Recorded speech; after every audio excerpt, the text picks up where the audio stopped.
Di balik kesuksesan film ini, tersembunyi sebuah proses penulisan yang penuh tekanan dan ketelitian luar biasa. Proyek ini dimulai pada awal pandemi tahun 2020 ketika dunia diliputi ketakutan. Namun bagi tim kreatif Mangkujiwo, justru di masa itulah mereka menyusun kembali akar dari teror kuntilanak.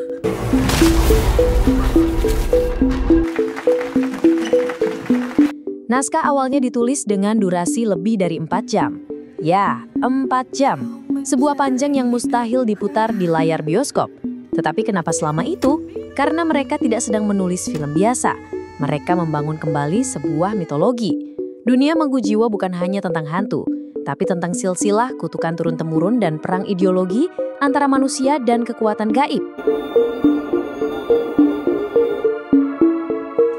Penulis naskah sampai harus merombak ulang cerita dari film pertamanya, lalu menyambungkannya secara logis ke 6 film kuntilanak sebelumnya yang tayang sejak 2006.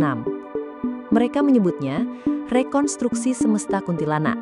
Setiap detail, nama karakter, silsilah keluarga, hingga lokasi fiktif seperti rumah Carmilla harus cocok dengan lore yang sudah ditetapkan. Tidak hanya itu, muncul konflik internal. Beberapa versi naskah terlalu halus, sementara versi lainnya terlalu sakit dan brutal. Akhirnya, diputuskan untuk menyeimbangkan unsur sosial, psikologis, dan kekerasan mistis. Maka dibentuklah sebuah tim kecil, PSK, singkatan dari Pusat Studi Kuntilanak, yang fokus pada satu hal, bagaimana menciptakan horor yang terasa nyata, mistis, dan jujur terhadap budaya Jawa. Tapi dari naskah yang panjang itu, ratusan adegan akhirnya terpaksa dibuang. Termasuk adegan kemunculan kuntilanak merah untuk pertama kalinya di tengah ritual bulan mati, dan percakapan rahasia Brotoseno dengan Suwargi, karakter yang hilang sepenuhnya dari versi final. Apa yang tersisa di layar lebar hanyalah puncak dari gunung es. Sebuah film yang dibentuk dari naskah yang tak pernah benar-benar kita lihat secara utuh.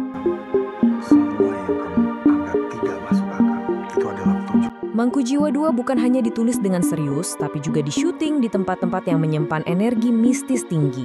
Para kru tidak mengambil jalan mudah dengan membuat set artifisial. Mereka memilih lokasi-lokasi yang pernah menjadi saksi bisu sejarah kelam, seperti Benteng Pendem Ambarawa, Rumah Tua di Solo, dan Kompleks Keraton Tua di Yogyakarta. Dia memberikan sebagian informasi pada si. Yang menarik, sebelum syuting dimulai, produser sempat berkonsultasi dengan tokoh spiritual di Jawa Tengah. Mereka diminta izin lokasi secara adat, terutama karena salah satu tempat syuting pernah digunakan untuk ritual pemanggilan makhluk halus di tahun 70-an. Saat itu, beberapa warga sekitar percaya bahwa lokasi tersebut belum bersih. Namun, pihak produksi tetap lanjut dengan syarat tidak boleh ada kata-kata kasar di lokasi dan semua harus menjalani ritual pembersihan sebelum masuk ke set.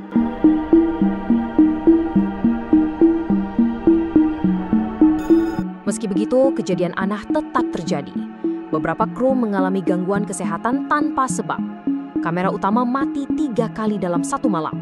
Salah satu pemain figuran perempuan bahkan tiba-tiba menjerit di tengah syuting dan tak sadarkan diri selama 15 menit. Menurut saksi, matanya kosong dan tubuhnya kaku seperti bukan dirinya. Namun yang paling menegangkan terjadi di Benteng Pendem. Saat adegan pengorbanan difilmkan pada pukul 2 dini hari, suara tangisan bayi terdengar dari dalam ruangan kosong. Semua orang terdiam.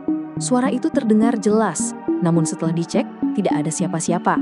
Anehnya, rekaman suara itu tidak muncul dalam hasil audio, seolah memang tidak diizinkan terekam.